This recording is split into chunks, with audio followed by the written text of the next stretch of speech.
Hey guys, and welcome back to another video talking about Midjourney.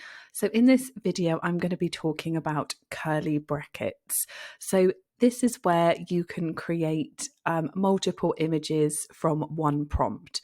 So if, say, for example, you wanted to have a picture of a donut, but you weren't sure what color you wanted it in, you weren't sure if you wanted it pink icing, blue icing, or white icing.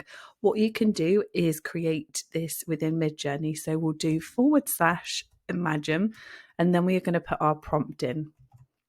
So we have done A, and then we've done a curly bracket, pink, blue, white, closed the curly bracket, and then said ring donut with colourful sprinkles, stylization 200, version 6, style raw.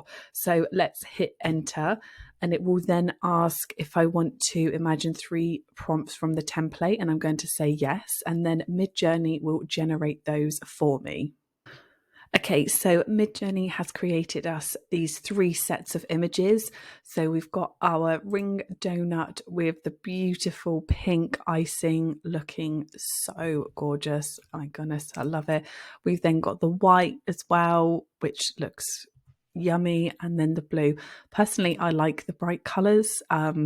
I just think they look so fun and everything. I think I would go for the pink one. I just love them so much.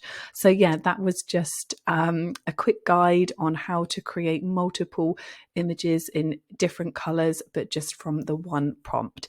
If you guys found this video useful, if you could hit the like button and the subscribe button, it does mean so much to us, and we really, really do appreciate you guys watching this. We'll be doing lots more AI videos coming up soon. Thank you so much for watching, and I will see you guys in the next one.